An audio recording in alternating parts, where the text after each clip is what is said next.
ఆదికాండం 26వ అధ్యాయం 12వ ఇస్సాకు ఆ దేశమందున్న వాడు విత్తనం వేసి ఆ సంవత్సరంలో 300 ఫలము పొంది యెహోవా అతనిని ఆశీర్వదించిన కనుక ఆ మనుషుడు గొప్పవాడాడు. అతడు మిక్కిలి గొప్పవాడని వరకు క్రమక్రమముగా అభివృద్ధి పొందుతూ వచ్చి అతనికి గొర్రెల ఆస్తి, రొట్టెల ఆస్తి, దాసులు, గొప్ప జన సమూహము కలిగినందున ఫిలిస్తీయులు అతని యందు అసూయ పడి ప్రార్థించారు. ప్రేమించిన మా తండ్రి, మీ నామాన్ని బట్టి ఈ నెలలో చివరి ధైర్యం ఈ విధంగా చేరి మిమ్మల్ని స్తుతించుటకు, ఘనపరచుటకు, మహిమపరచుటకు మీరు ఇచ్చిన ఈ ఘనతను బట్టి మొదటి కాలంలో మా పనులలో, ప్రయత్నములలో, ఆవేదనలో సంచరించు ప్రతి ప్రదేశాలను మీ కృపాక్షేమాలు వేసి క్షేమంగా నడిపించి సమాజముగా పుట్టుట మానక ఈ విధంగా చేయి పాటల ద్వారా స్తుతించుటకు, ఘనపరచుటకు, మహిమపరచుటకు మీరు ఇచ్చిన ఈ ఘనతను బట్టి చూస్తూ సహోదరు కుమారుడు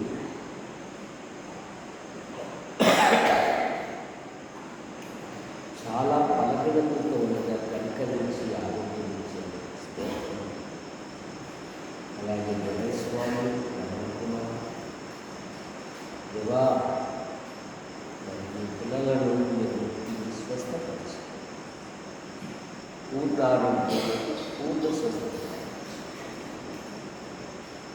ఈ పక్షాన్ని నిలబడి వాడు బలహీనుడు కనుక మరుగుపరచండి. నాతోడు మాతోడు యంత్ర శబ్దం ద్వారా వింటున్నారు, ఆకర్షించండి. యేసు ప్రభువు నామములో ప్రార్థిస్తున్నాము తండ్రి, ఆమేన్.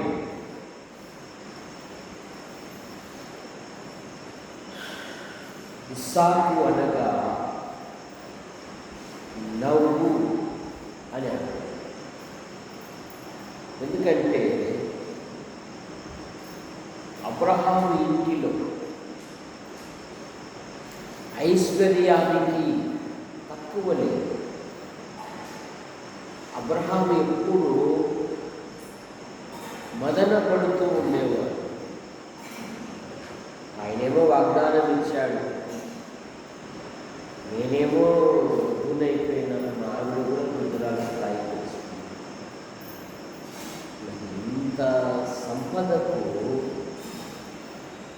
ఎలియాజర్ వారసుడు అవుతాడు అని జిగుస్తతో ఉన్నప్పుడు దేవుడే ప్రత్యక్షమై ఆదికాండం 17వ అధ్యాయం 1వ వచనములో, అబ్రహామా, నేను నీకు కేడము, నీవు అత్యధిక బహుమానం పొందుతూ అంటే అబ్రహాం దేవుడితోనే చెప్తున్నాడు, ఎంత ఇచ్చినా నాకెందుకయ్యా, నేను సంతానము లేని వాడనై పోవుచున్నాను. లేదా అబ్రహాం, వచ్చే సంవత్సరము మీ ఇంట్లో కూడా నవ్వుకున్నాడు అబ్రహాం. మొదట మన పాతకాలంలో బైబిల్ పండితులు ఏం చేశారంటే శారక్కనది అని అలవాటుకు వచ్చారు. 17వ అధ్యాయంలో అబ్రహాము సాగిల 100 ఏళ్ల వానికి సంతానము కలుగునని నవ్వుకున్నాడు. 18వ అధ్యాయంలో శారక్కను ఇప్పుడు అద్భుతముగా దేవుడు సంతానం ఇస్తే శార అంటున్నాడు, వీనిని బట్టి వినువారెల్లా నా విషయమై నవ్వేదను, వీడు నాకు నవ్వు కలగజేసెను. పిల్లలు తల్లిదండ్రులకు సంతోషం తీసుకుని రావాలి. సామెతల గ్రంథంలో ఒక మాట ఉంది, అదుపు లేని యవనస్తులు. బాలుడు అనే దానికంటే యవనస్తులు, అందులో యవనరాలు ఉంటారు, యవనస్తులు కూడా ఉంటారు. అదుపు లేని యవనస్తులు తమ తల్లిదండ్రుల ఇంటికి కిరీటాలు తీసుకొని రానంట, అవమానము తీసుకొని వస్తారు. ఏం తీసుకొని వస్తారు? అవమానం, వేదన. కారణమేమి? బాల్యంలోనే దైవ క్రమము కలిగి, దైవ భక్తి కలిగి, ఎంత ఉన్నత చదువు చదివినా దేవుని సన్నిధిలో అణిగి మణిగి పరిచర్యలో చురుకుదనముతో పాలు పొందాలి.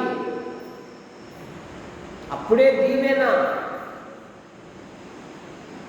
లోకస్తుల మాదిరి టంచనుగా వస్తాను, టంచనుగా పోతానంటే కాదు. వాళ్ళమ్మ అట్లా వదిలిపెట్టి అయ్యింది. అన్న తన కుమారుడు ఎవరికి పరిచయం చేస్తున్నాడంట? వారుడకు సమూయేలు యెహోవా సన్నిధిలో ఉండి, గంధం దేవదానానికి కాదు, చాలామంది మనుషులు చేస్తున్నాము అనే ధోరణిలో ఉన్నారు. యెహోవాకు పరిచర్య చేయించు ఉండేను. యేసు ప్రభువారు అన్నారు, గొర్రెలను మేకలను వేరుపరచి నేను ఆకలితో ఉన్నాను, నేను వస్త్రం లేక ఉన్నాను, నేను ఖైదులో ఉన్నాను, మీరు నాకు వస్త్రాలు ఇచ్చారు, భోజనం ఇచ్చారు, నన్ను చూడవచ్చారు. అసలు ప్రభు మీరు ఎప్పుడు చేసినవి ఇవన్నీ? నా నామమున నీ పొరుగు వారికి సహాయం చేస్తే నాకు చేసినట్టు. పరిచర్య అంత లాభం, కానీ పరిచర్య విలువ తెలవక వయసు పెరుగుతుంది కదా, సంపద పెరుగుతుంది కదా అని అనుకుంటే అదుపు లేని పిల్లలు ఇంటికి అవమానం తీసుకొని వస్తారు. ఇస్సాకు యొక్క జీవితంలో విధేయుడుగా ఉన్నాడు, ధ్యానించువాడుగా ఉన్నాడు, ప్రార్థనాపరుడుగా ఉన్నాడు, సమాధాన పడువాడుగా ఉన్నాడు, విశ్వాసవీరుడుగా ఉన్నాడు, నూరంతల ఫలము పొందాడు. శత్రువులే, అసూయపడిన ఫిలిస్తీలే, తరిమివేసిన శత్రువులే ఇప్పుడు సమాధానం కోసం వచ్చారు. ఎరా, నా మీద మీరు పగబట్టి నేను తరిమేశాను కదా, ఇప్పుడు ఎందుకు వచ్చారు? అయ్యా అయ్యా, దేవుడు నీకు తోడై ఉండుట నేను చూస్తాను. రెండవది, ఇక మీతో మాకు బంధులు లేకుండా మీతో సమాధానం పడతారు. ఓకే, ఇప్పుడు ఇస్సాకు యొక్క జీవితం అన్యులు సాక్ష్యం ఇస్తున్నారు. 'ఏమని? ఇప్పుడు నీవు, యెహోవా వలన ఆశీర్వదించబడిన వాడు. వ్రాతలు కాదు, క్రియలు కావాల. ఇస్సాకు ఆ దేశమందున్నవాడై విత్తనము వేసి 100 ఫలము పొందెను. లోకము కాదంటే ఆశీర్వదించినేది, కష్టార్జితము కాదంటే ఆశీర్వదించినేది, నైపుణ్యత కాదంటే ఆశీర్వదించినేది. ఏం చదువుతున్నాము? యెహోవా ఆ మనుషుని ఆశీర్వదించెను. ఏమంట? యెహోవా మనుషుని ఆశీర్వదించెను గనుక ఆ మనుషుడు మిక్కిలి గొప్పవాడాయను. నువ్వు చేసే పనిలో దేవుని ఆశీర్వాదం ఉండాలి. నువ్వు చేసే ప్రయత్నములలో దేవుని దీవెన ఉండాలి. నువ్వు చేసే పనిలో దేవునికి మహిమకరంగా ఉండాలి. అనగా స్తుతి కూడికలు, ప్రార్థనా కూడికలు, ప్రతి విషయములో మొదట ప్రభువునకు నువ్వు ప్రాధాన్యత ఇస్తే దేవుడు నిన్ను ఉన్నతమైన స్థానాన్ని తీసుకొస్తాడు. ఎందుకు అసూయపడ్డారు? అసూయ ఎవరిలో దాగి ఉంటుంది? శరీర సంబంధమైన వ్యక్తులలో దాగి ఉంటుంది. 1 కొరింథీ పత్రిక 3వ అధ్యాయము 3వ వచనం. మీలో అసూయ కలహము ఉండగా మీరు శరీర సంబంధులై మనుషుల రీతిగా నడుచుకునేవారు కాదు. ఒకప్పుడు ఆత్మానుసారులే, ఒకప్పుడు హృదయపూర్వకంగా కలిసిపోయేవారే, ఒకప్పుడు సంతోషకరంగా ఒకరినొకరు ముద్ద చేసుకునేవారే. ఎప్పుడైతే సంపద పెరిగిందో, ఆస్తులు పెరిగాయో, వీడు ఈమె మా తాహత్తుకు సరైనది కాదు. ఒకప్పుడు ఆ చిన్న గుడిసెలందరూ కూడి ప్రార్థన చేసిన వాళ్ళే, ఐక్యముతో ఉన్న వాళ్ళే. కానీ ఎప్పుడైతే సంపద వచ్చిందో ఇక దేవుడి వాక్యం ఎగిరిపోయి వాళ్ళలో ఏమొచ్చిందంటే అసూయ చేసి కడగబడిన వాళ్ళేనంట, ప్రభువులలో పాలు పొందే వాళ్ళేనంట, విశ్వాసంతో కొనసాగేవారంట. కానీ మీలో ఏమున్నాయంట? మీరు ఆత్మీయుల శరీర సంబంధులా? ఆత్మీయుడు తను తాను ఎక్కడ అగపరచు. శతాధిపతి కుమారుడు బలహీనుడుగా ఉన్నప్పుడు ఆయన కబురు పెడతాడు. ప్రభు శిష్యులు కూడా ప్రభుని ప్రోత్సహించారు. అయ్యా, అతడు నీ వలన యోగ్యత మేలు పొందడానికి యోగ్యుడు. సరే పదమ్మా. శతాధిపతి పరిగెత్తుకుంటూ వచ్చి, అయ్యా అయ్యా మాట మాత్రము సెలవు, నా ఇంటికి వచ్చుటకు నేను సామాన్యుడు కాదు, 100 మంది సైన్యం అతని కింద ఉంటుంది. కానీ ఏమంటున్నాడు? అయ్యా, నా ఇంటిలే రావడానికి నేను అర్హమైన వాడిని కాదు అంటున్నాడు రక్షకుడు. ఇశ్రాయేలీయులలో ఇంత గొప్ప విశ్వాసాన్ని నేను ఎక్కడా? అది ఆత్మీయత అంటే.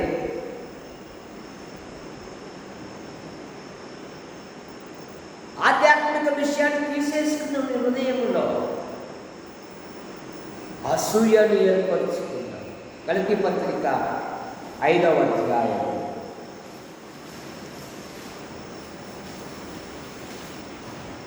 19.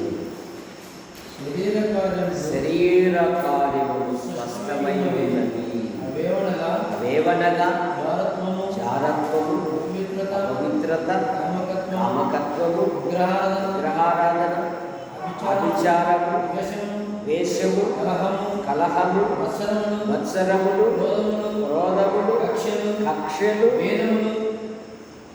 మద్దతలు, అసూయలు, అల్లరితో కూడిన ఆటపాటలు మొదలైనవి. వీటిని గూర్చి నేను ముందు చెప్పిన ప్రకారము ఇట్టి వాటిని చేయువారు దేవుని రాజ్యమునకు స్వతంత్రించుకొనుటకు. ఇది శరీర కార్యములు. మత్సరము అన్న అసూయ అన్న 2 పర్యాయ పదాలు. ఇక్కడ లేదు అసూయ, మత్సరం అని ఉందే.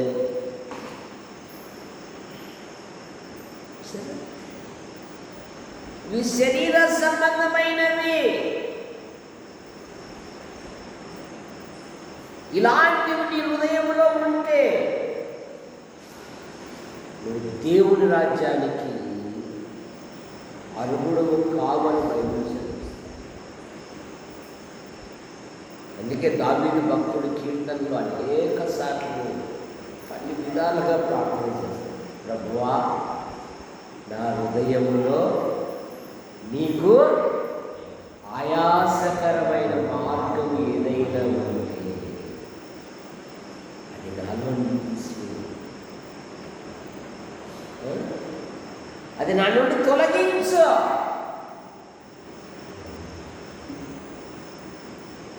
అసూయ నీ ఆధ్యాత్మిక విషయంలో, రక్షణ విషయంలో నేను ఎదగనీయను. 1 పేతురు పత్రిక 2వ అధ్యాయం 1-2 వచ్చింది. ప్రభు దయాళుడని మీరు రుచి చూసిన ఎడల సమస్తమైన దుష్టత్వమును, సమస్తమైన కపటమును, వేషధారణ, అసూయను, సమస్త దూషణ మాటలు మాని జన్మించిన శిశువును పోలిన వారు నిర్మలమైన వాక్యమును పాలన, రక్షణ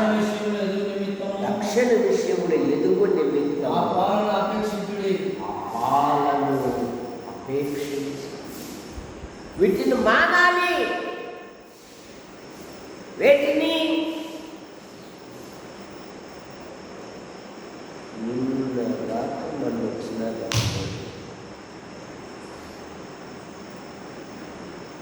స్థలంలో నా చేశాను. ఇది కూడా రోజుగాడు పిలిచాక భోజనం కూడా తినొచ్చినారా? నేను వచ్చిన మా పూర్ణ సాధించిన పాత పప్పులలో ఉన్నాను. అదే వారి మీద అంత ఫోకస్ పెట్టే బదులు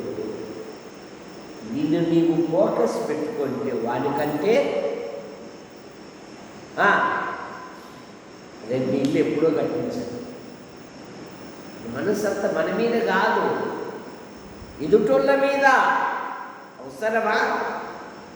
యాడికిలో చెత్త మనం ఎత్తేయలేము. పంచాయతీ సిబ్బంది ఉంది, కానీ మన ఇంట్లో చెత్త మనము ఒకవేళ ఊడ్చలేదు కళామేడం ఏది పాఠాల వల్ల, సండే స్కూల్ పాఠాల వల్ల వాళ్ళ ఇంట్లో 4 రోజులు ఊడ్చలేదు అనుకోకుండా దాసు కూతురు పోయింది మేడం. ఇలా 10 గంటల మేడం పక్కన మేడం పేరెంట్లు ఊడుస్తారు. మన ఇంట్లో చెత్త మనం ఊడవగలం, ఊళ్ళో చెత్త మనము మన ఊళ్ళోనే కావాలి వ్యవహారం. ఎక్కడ నీ ఆధ్యాత్మిక జీవితం? రక్షణ విషయంలో ఎదుగు నిమిత్తము వాక్యం అనే పాలను అపేక్షించు. సమయం దొరికినప్పుడల్లా ప్రార్థన, వాక్యము, కంటత వాక్యం. వాక్యాలు కంటత చేస్తే నీకు ఆరోగ్యం తెలుసా? సామెతల గ్రంథములు అదే కదా, ఆ వాక్యములు నీ హృదయమును భద్రం చేసుకును, దొరికిన వారికి అవి జీవమును, వారి సర్వ శరీరమునకు ఆరోగ్యము. హృదయములు ఏవేవో కాదు ఉంచుకోవలసిందే. విశ్వాస హృదయములు, వాక్యము, ప్రార్థన, ఆధ్యాత్మిక సంబంధమైన పరిచర్య కొరకు గొప్ప గొప్ప తలంపులు కలిగి ఉండాల. ఆయన పోయినాడు, మనకి ఎందుకు లేనా టీ చెప్పు. ఇదే పొద్దు ఆయన పోయినాడు, నువ్వు చేసేది. అందరూ యాజకులైన రాజులైన యాజక పిలిచిన వాడి గుణాతిశయములను ఏం చేయాలి చెప్పు దాసు. అన్న పోయినాడు.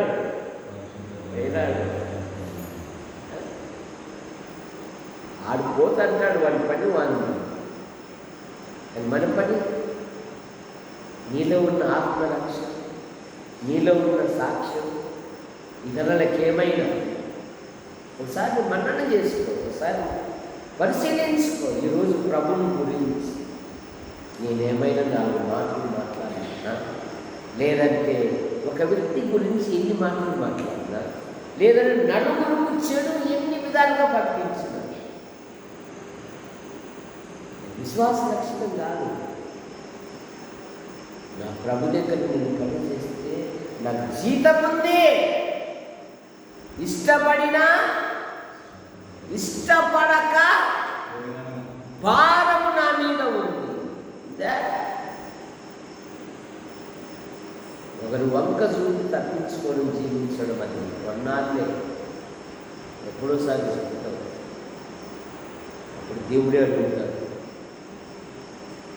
నా రాజ్య విస్తీరణ కొరకు ఏం చేసి. వాడు ముందే చెప్పాడు ప్రభుని గురించి, నువ్వు ఆ స్వామి ద్వయమ్మ నీ గురించి మామూలు స్వామి, నువ్వు ఆ స్వామి అంటుండగానే ఎత్తి పెట్టుకున్నాడంట రూపాయి. ఎత్తి పెట్టుకొని ఇదిగా కట్టండి ఈ రూపాయి. ఎందుకు 6 రూపాయల 3, 4, 5 ఇచ్చారు కదా నువ్వు చెప్పు.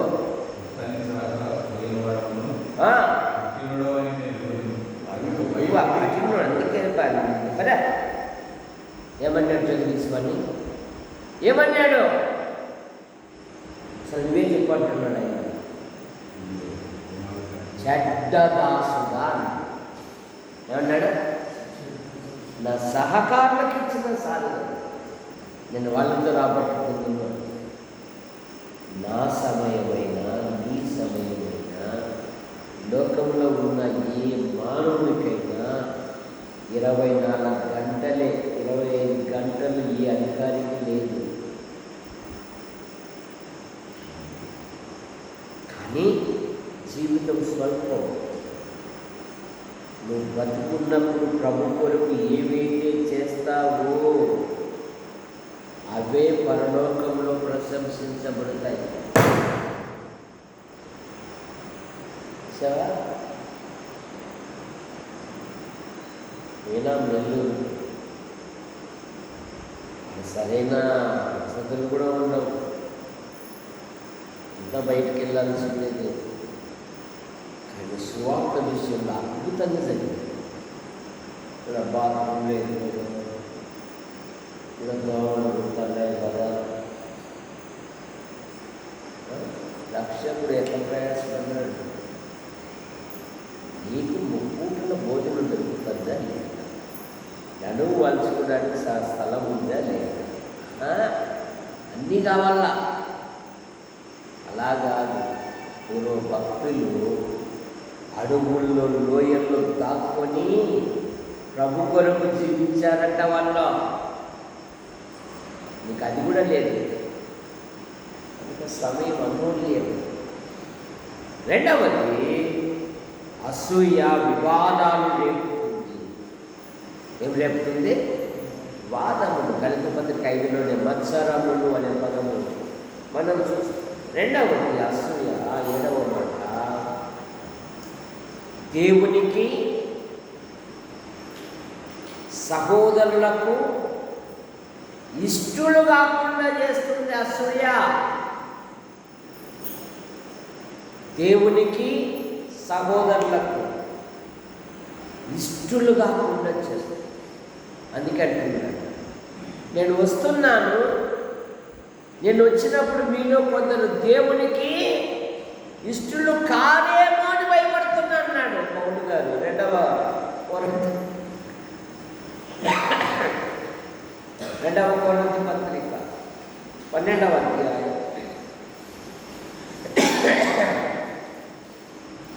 19 నుండి, నేను ఇంతవరకు మా విషయమై మీకు సమాధానం చెప్పుకొనిచున్నామని మీకు తెలుసునేమో. దేవుని ఎదుటను క్రీస్తు యేసు ఎదుటను ఇలాగా మీ క్షేమాభివృద్ధి కొరకు ఇవన్నీ చెప్పుచున్నా. ఎందుకనగా ఒకవేళ నేను వచ్చినప్పుడు మీరు నాకు ఇష్టలుగా ఉండనేమని, నేను మీకు ఇష్టలుగా ఉండనేమని, ఒకవేళ కలహమును, అసూయను, క్రోధములను, కక్షలను, కొండెములను, గుసగుసలాడుటయు, ఉప్పొంగుటయు, అల్లర్లు ఉండునేమో అని నేను మరలా వచ్చి నా దేవుని మీ మధ్య నన్ను చిన్న పురుషునేమో అని మునుపు పాపము చేసి తాము జరిగించిన అపవిత్రత, జాగ్రత్తలను, పోకరి చేష్టలను మారు మనసు పొందని అనేకులను కూర్చు దుఃఖపడవలసి వచ్చిందేమో అని భయపడుతున్నాను. గుసగుసలో మందిరంలో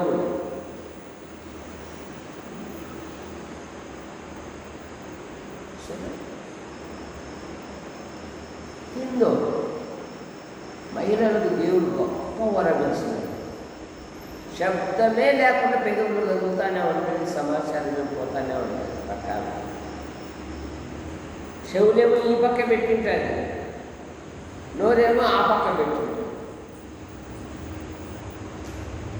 ఇందు మన శబ్దం లేకోకుండా జాగ్రత్త నీ ఆధ్యాత్మిక జీవితం. ఫిలిస్తీయులు అతని యందు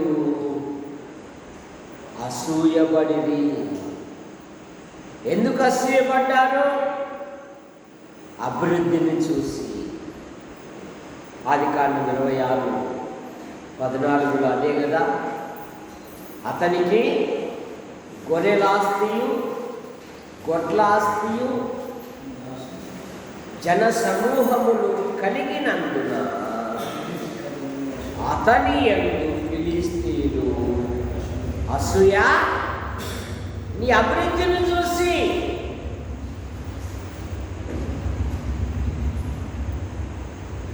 విశ్వాసీ జీవితంలో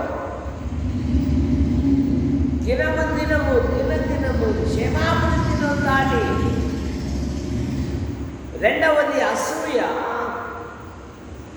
లేని దానిని బట్టి అసూయ.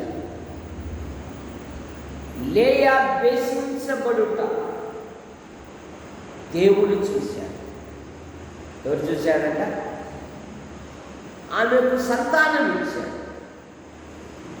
రాహేలు అందగత్తే కానీ తనకు సంతానము లేనినందున తన అక్క యందు అసూయపడి. ఆదికాండం 30 ఒకటి అభివృద్ధిని బట్టి అసూయ. ఈ ఆధ్యాత్మిక జీవితంలో దినదినము సంఘము క్షేమాభివృద్ధి నొందాలి. విశ్వాసి కూడా ఆధ్యాత్మికంగా ఎదగాలి. ఎక్కడేసిన గొంగలి అన్నట్టుగా ఉండకూడదు నీ జీవితంలో. నేను పోయిన ఆదివారం ప్రభు దినమున 10 నిమిషాలు చెప్పాను. వచ్చే ఆదివారం 20 నిమిషాలు చెప్పాను. పోయిన ఆదివారం నేను నలుగురు తోడుకొని వచ్చాను. ఈసారి ఒక నలుగురిలో ఒక 8 మంది అయినా తోడుకుంటాను. భక్తుడు అంటాడు కీర్తనలో, దేవుని మందిరమునకు నడిపించిన సంగతే ఇది ప్రభు పని, వ్యక్తి పని కాదు. ఇక మతస్థునికి పెద్ద పండగ రాబోతా ఉందని ఇట్లాంటి కంకణం కట్టుకుంటారు వాళ్ళు. సరే, మీరు ఎక్కడికి పోయినా ఈడే కదరా పూడ్చేది. ఇంతవరకు లేవు అవి. అన్ని సంఘాలు ఐక్యత ఉన్నాయి. ఆనాటి పెద్దలు కూడా మరి ఈ సంఘానికి వెళ్తే లేదు, వాళ్ళు అభివృద్ధి పొందితే చాలు అనే ఆలోచనతో ఉండేవాళ్ళు. ఆనాటి బోధకులు కూడా వారి పరిచర్యను వృద్ధి చేసుకుని వెళ్ళేవారే కానీ ఒకడికొకడు విభేదాలు కలిగించేవాళ్ళు. సరే, ఏ సంఘానికి మీరు ప్రభు కొరకు ఉంటారు, మీరు దేవుని కొరకు జీవిస్తూ ఉంటారు. అది ఇప్పుడే కాదు, నిదానంగా దేవుడు ఎప్పుడో ఒకసారి అట్లా తీసుకొని వస్తాడు, ఎవరో లేపుతాడు. ఓపికగా ఉంటాడు. ఎందుకు వచ్చినావు? ఇక్కడ ప్రభు పని చేసేది దాని మీదనే ఉంటుంది.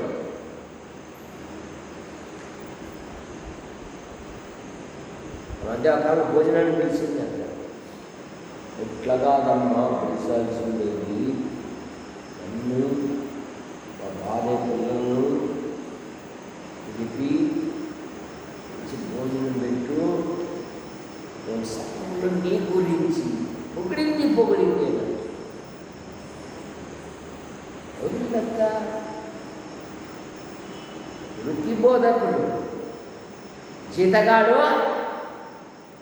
జీతగాడే తనది కానందున ఆడు వెళ్ళిపోతాడు. కానీ స్థానికులు ఎక్కడ వెళ్ళలేదు కదా. కనుక నీ ఆధ్యాత్మిక జీవితంలో నీకు లేని దానిని బట్టి రాహేలు తనకు లేనందున తన అక్క యందు అసూయపడింది. ఒక పరదేశి మన మధ్యలో వచ్చి తానుగా కష్టపడి దేవుని మీద ఆధారపడి నూనెతలుగా ఫలిస్తే ఇదేంటిగా మా మధ్య మహాబలము గలవాడే ఉన్నాడు. ఈ శోభలు ఏం చేయలేదంట, చేస్తేనే కదా కష్టే ఫలి. ఆధ్యాత్మిక జీవితం అభివృద్ధి పడితే అసూయపడినారు. దేవుడు ఆమెను ఆశీర్వదించి సంతానం ఇస్తే అక్క అసూయపడింది. ఆరో వాళ్ళ ముందే తుంటరుగా వాళ్ళు ఎప్పుడు చెడు కార్యాలు చేసేది. ఎవరు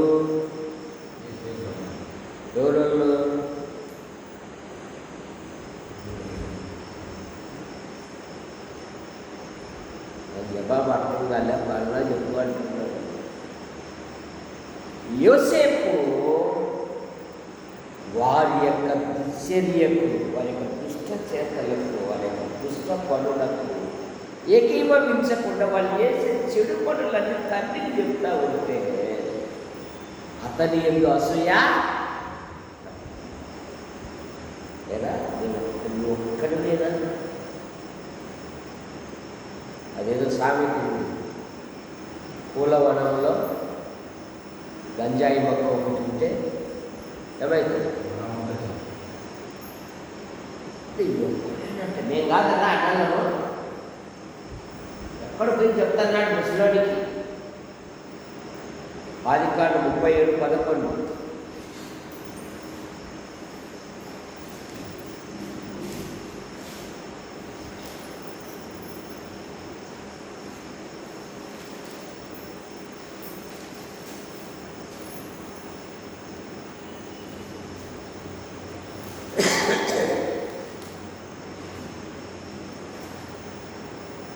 ఏడవ అధ్యాయం 11వ వచనం.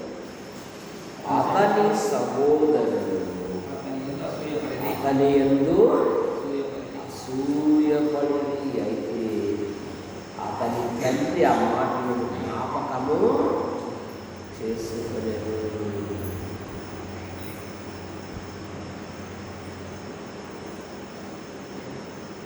వారు చేసే పనుల గురించి కూడా తండ్రికి చెప్పేవాడు. అందుకని వారు ఏం చేశారంటే అతని యందు అసూయపడి. రెండవది కళ చెప్పాడు. కళ వలన అసూయపడ్డారు. అసూయపడితే ఏమైనా సాగిందా? మళ్ళా వాళ్ళే వచ్చి ఏమడుగుతున్నారు? అయ్యగారు దాసులు అంటే దానికి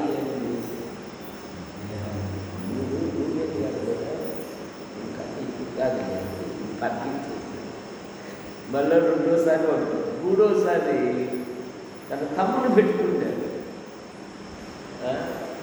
కానీ యూదా అటగించాడు. అరే అది మనకన్నా చిన్నోర్రా ధర్మస్కందు. అప్పుడే రాజకీయాలు ఉన్నాయి, డ్రామాలు ఉన్నాయి. ఏం చేశారు చెప్పు? ఏసేపు అన్నాను. ఏసేపు గురించి ఏం చెప్పారు చెప్పు రాజా, చెప్పు. ఏం చేశారు? ఏం చెప్పారు? అసలు నువ్వే చెప్పాలి.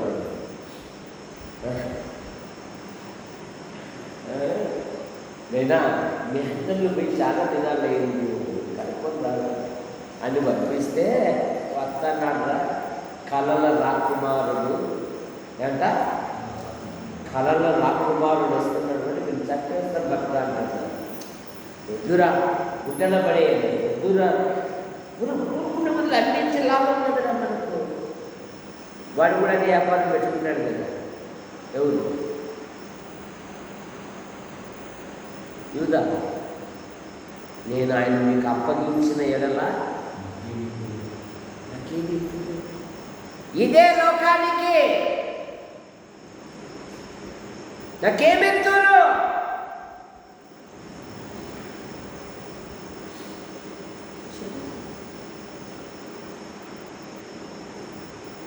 కానీ ఇప్పుడు యోసేపు యొక్క జీవితంలో అతని శ్రమలన్నీ పోగొట్టు ఐగుప్తు దేశంలో దయను జ్ఞానమును అనుగ్రహింపగా ఫరో అతనిని తన ఇంటికి ఐగుప్తులకు ప్రధానమంత్రిగా పేరుకు మాత్రమే నేను ఫరో. నీ సెలవు లేనిది నా ప్రజలు కాదు కదా, ఇంకొకరు కూడా కాలు ఎత్తకూడదు, చెయ్యాలి. ఎందుకు? ఆ బాధలలో, ఆ నిందలలో, అసూయలలో యోసేపు దేవుని కొరకు నిలబడ్డాడు. ఎవరి కొరకు? దేవుని కొరకు.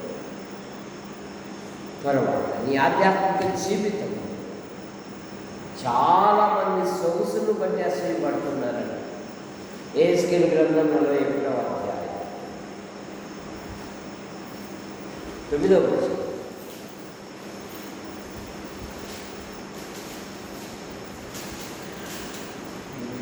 ఏదేను వనమును గురించి అంటున్నాడు దేవుడు. నీ సొగసు చూసుకొని 41:9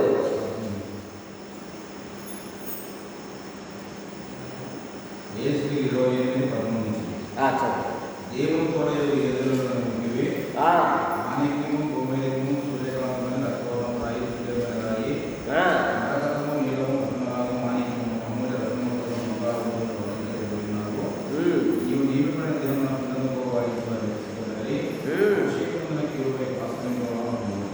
నియమించుకుని దేవునికి ప్రతిష్ఠించబడిన ప్రవర్తనవి ఆలోచన రావాలను సంతరించుకుంటువి నీవు నియమింపడిన మొదలుకొని పాపం నిందినప్పుడు ప్రవర్తన విషయంలో నిరాకరించబడుతుంది. అయితే నీకు కలిగిన విస్తారం మొత్తం చేత లోకము అన్యాయం ఎంచుకొని పాపం చేస్తుంది కనుక దేవుని పర్వతం మొదలుకొని నేను నమ్మకపడుతున్న ఆలోచన కేవలం ఆలోచన రావాలని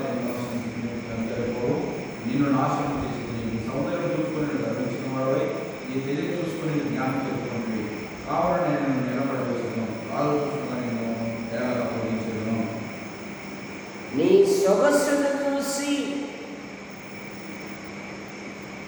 నీవు అసూయపడ్డావు, కానీ అక్కడి నుండి నిన్ను కింద పడవేతును అన్నాడు. తర్వాత మరొక మాట ఏంటంటే,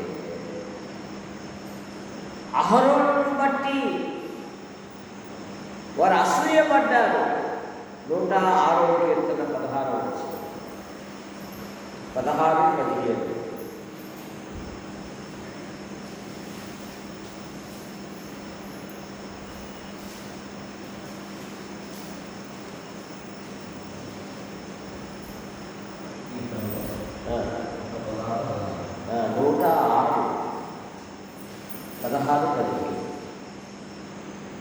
వారు తమ దండు పాలెంలో మోషే యందును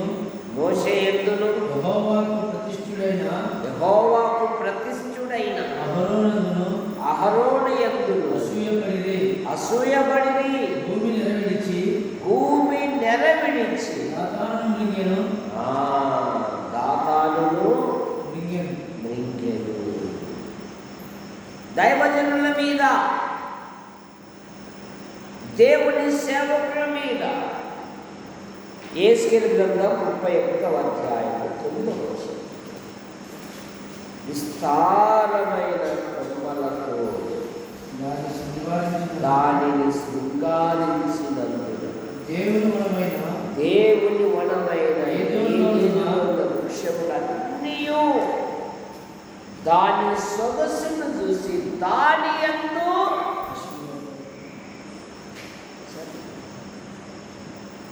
దాని సొగసును చూసి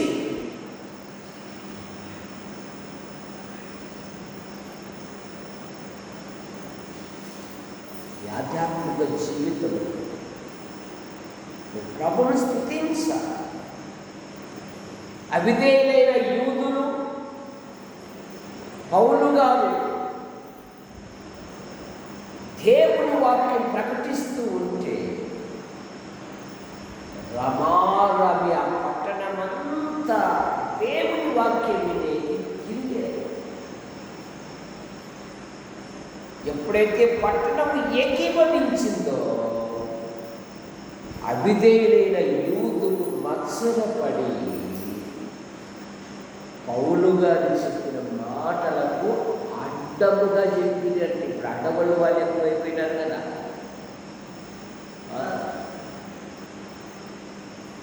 సాక్ష్యం ఉండదు, భక్తి జీవితం ఉండదు,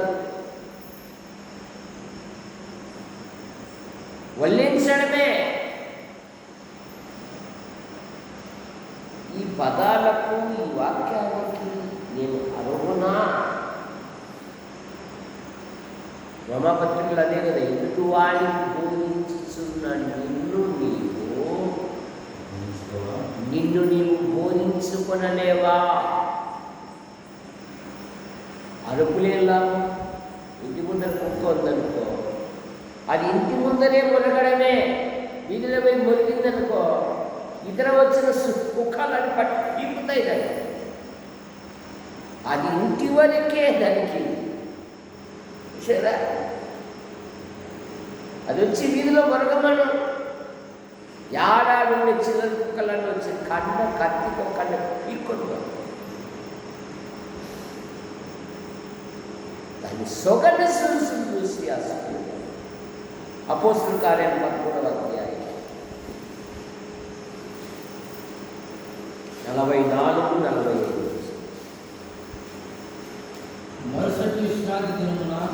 మరుసటి విశ్రాంతి దినమున దాదాపు ఆ పట్టణం దేవుని వాక్యం వినుటకు కూడి వచ్చింది.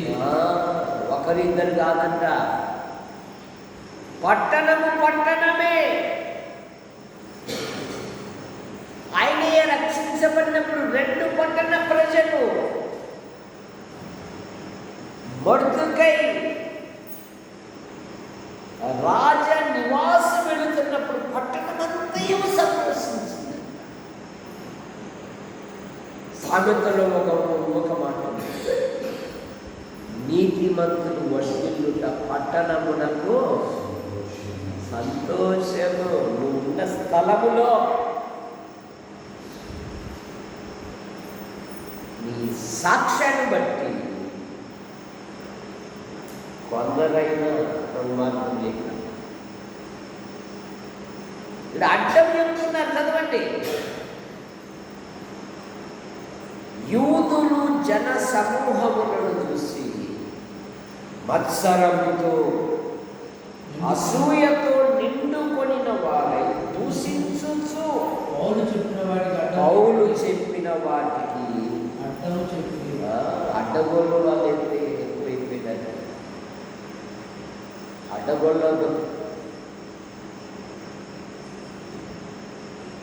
ఒక్క పని కూడా పర్ఫెక్ట్గా మేమున్నాము అనే పదం రాలేదు.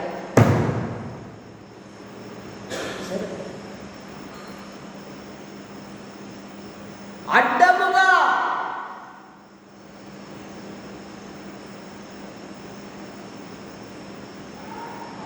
అడ్డములని ఆటంకాన్ని ఆయనే వివాదిస్తాడు. ఆయన అన్నాడు కదా, నీకు విరోధముగా ఈ ఆయుధము. పిలాతు గమనించారు, ప్రభుని ఎందుకు అప్పగించారు అంటే అసూయతో అప్పగించారు. రక్షకుని ఎందుకు అప్పగించారంట? ఎందుకు? బడ్రోతులు పంపారు, రే ఆ సమాజంలో పట్టుకుని రాకపోండి, బాగా లేకపోతే అయిపోయిన గంధం దేవదాన కానీ కథ అని పోయినారు. పోయి ఏనా మీరు చెప్పేది మీరు చేసేది అంటే, ప్రభువా అయ్యలారా ఆ మనుషుడు మాట్లాడినట్టు ఎన్నడూ ఎప్పుడు మేము వినలేము. ఏరా మీరు కూడా ఇదిగో లోకము ఆయన ఎంట వెళ్ళుతుంది. అందుకని ఆయన ఎలాగ అప్పగించున్నా మత్తయి సువార్త 27:15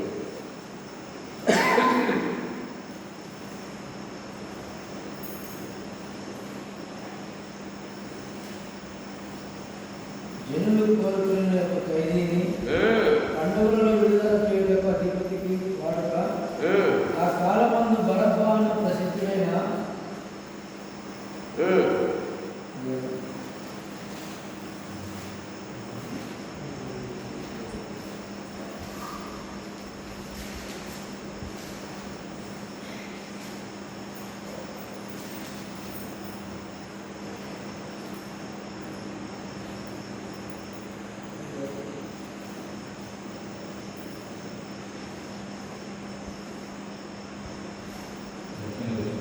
సరే. కాబట్టి జనులు కూడి వచ్చినప్పుడు పిలాతు, ఎవరు విడుదల చేయాలని మీరు కోరుతున్నారు, బరబ్బనా లేక ప్రతిష్టమైన యేసునా అని అడిగాడు. వీలైన వాడు అసూయ చేత ఆయన అప్పగించారని నేను చెప్పింది అదే కదా, 27వ అధ్యాయం 17-18 అని చెప్తున్నాను. నేను మళ్ళీ ఇక్కడ చూసాను, మిస్సింగ్ అయిపోయినాను. ఏంటంటే ఏమంటున్నారు? వారు అసూయ చేత ఆయనను అప్పగించిదని అతడు విడిపోతే మతాన్ని ఉద్ధరించుకోవచ్చు అనుకున్నారు. గోధుమ గింజ ఒంటిగా ఉన్నప్పుడు అది ఏమి లాభం? అది భూమిలో పడి ఒంటిగా చస్తే ఏమవుతుంది? ఫలించి విస్తారమైన మన పెద్ద మోతుబరి రైతు మొక్కజొన్న పంట రెడీ ఉంది, కోయాలని ఉన్నాడు, వాతావరణం అనుకూలించాడు కనుక బాగా ప్రార్థన చేయండి. మంచి ఎండ వచ్చేటట్లా ఆయన చక్కగా మరి ఎందుకంటే వేలాది రూపాయలు ఖర్చు పెట్టాడు కదా. కన్నీటితో విత్తువాడు సంతోషంతో కనుక పొడి వాతావరణం వచ్చేటట్లా మీ వ్యక్తిగత ప్రార్థనలు కూడా చేయండి. ఎట్లా తెలుసు అనుకుంటాడు ఆయన, నా బావ ఎందుకంటే ఎప్పుడు చేయకపోదు, నేనే చెప్తాను. మన వాళ్ళు కూడా చాలామంది చేయదు, కానీ కొందరు చేశారు. అయ్యా సేవ ఎలా జరుగుతుంది, మరి ఆరోగ్యం ఎట్లుంది, మీరు ఎలా ఉన్నారు, చేయకపోయిన వాళ్ళని గురించి అయినా కానీ చేసిన వాళ్ళని గురించి అయినా కానీ మేము సంతోషిస్తూనే ఉన్నాం. అంతేగాని వాళ్ళు చేయలేదు అనే చెడ్డ ఆలోచన అయితే నాకు దేవుడు ఎప్పుడు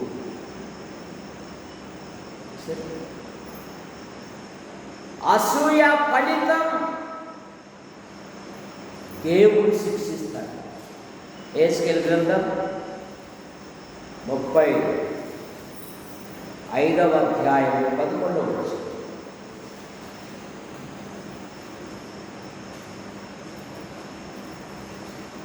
యేసయ్య 35:11. నా జీవము తోడు నీవు వారి ఏళ్ళ కట్టిన పగల వలన వారికి చూపిన అసూయ చొప్పునను అసూయ చొప్పునను క్రోధము చొప్పునను నేను నీకు తగిన పని చేసి నిన్ను శిక్షించుట వలన.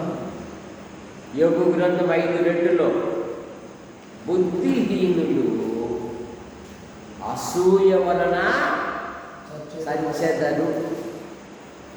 ఇంకా ఇందాకే చదువుతున్న 106వ కీర్తన 16-17 వచ్చినాలను వారు మోషే మీదను యాజకుడైన అహరోను మీదను అసూయపడింది, భూమి నెల విడిచి వారిని జీవముకు నిలిచి. కానీ యేసుక్రీస్తునందు విశ్వాసం ఉంచిన నీ ఆధ్యాత్మిక జీవితం నువ్వు శరీర సంబంధంగా చనిపోతే ఇక నీలో అసూయ అనే పదము ఎప్పుడు కనబడదు. ప్రసంగి గ్రంథం 9వ అధ్యాయం 5-6 వచనం. చనిపోయిన వారిని గురించి అక్కడ ఒక మంచి స్టేట్మెంట్ ఇస్తున్నారు. చనిపోయిన వారిలో ఏముండదంట? అసూయ, కక్షలు. బ్రతికియుండు వారు తాము చచ్చుదురని ఎరుగుదుము. అయితే చచ్చిన వారు ఏమీ ఎరగరు. వారి పేరు మరవబడి ఉన్నది. వారికి ఏ లాభము కలగదు. వారిక ప్రేమింపరు, పగ పెట్టుకొనరు, అసూయ. ఆధ్యాత్మికంగా నువ్వు చనిపోతే పాతవి కనిపించను, ఇదిగో సమస్తమును కొత్త రాయు. లోక సంబంధమైన విషయాలను విశ్వాసం వచించు. ప్రార్థన చేసు.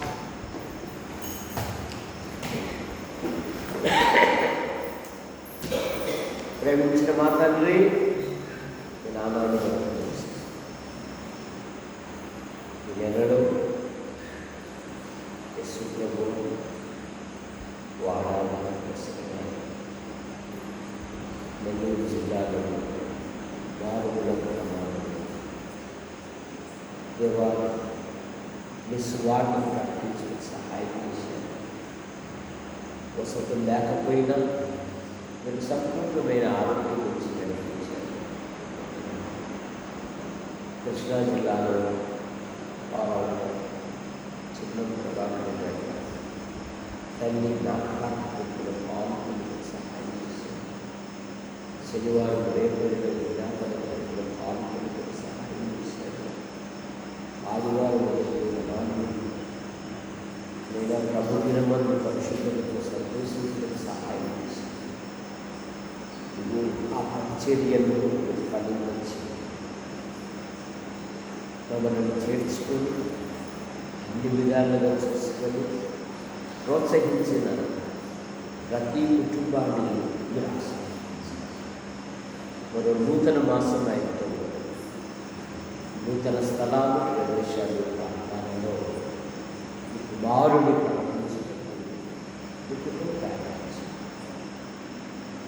ప్రభువా యారికి క్రైస్తవ కూడిక గృహం దినదినము క్షేమాభివృద్ధి నొందుటకు యవన పిల్లలు రాలేకపోతున్నారు, వాటిని కార్యం జరిపించండి. అయ్యా మీ పొందనాలు చెల్లిస్తున్నాను. మరి నేను సపోర్టుని అలాగే ఎవరైనా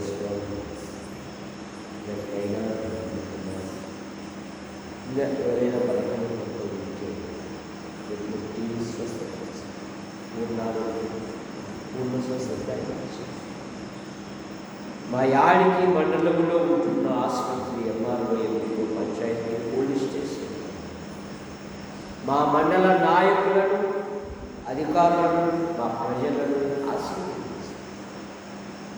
మా మండలంలో ఉపాధి కొరకు, ఉద్యోగం కొరకు, ఉన్నతమైన చదువు, మా మండల ప్రియులు వెలపడం దీవించండి.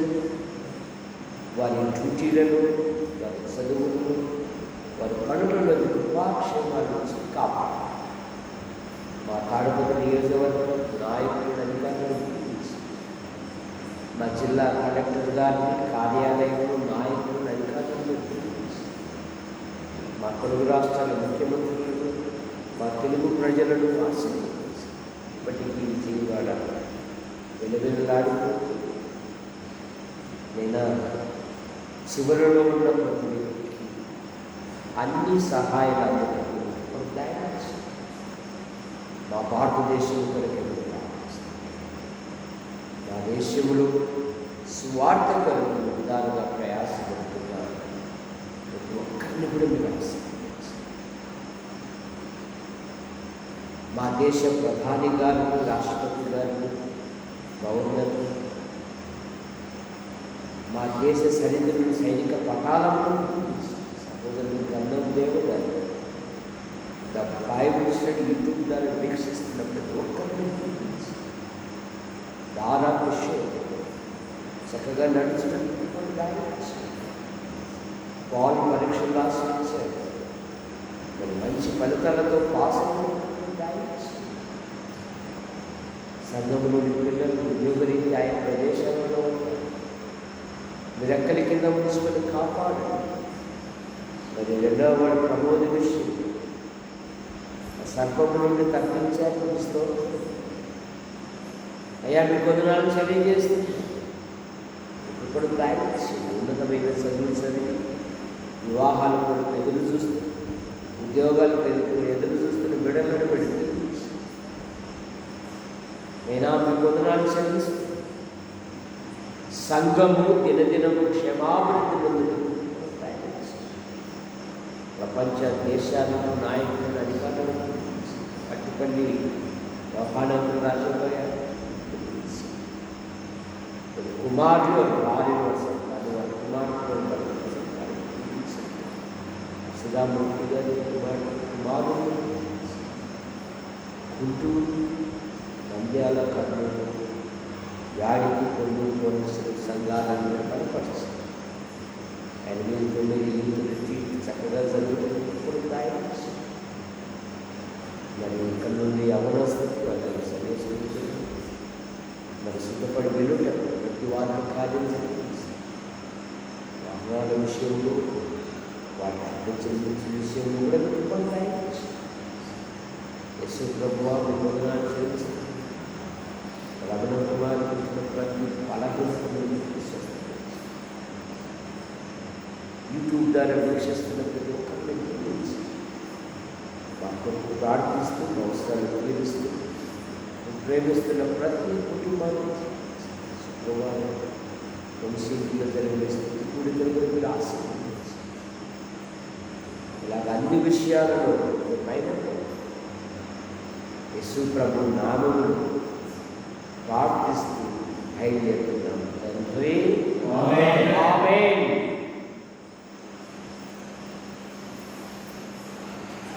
అందరూ వందనాలు.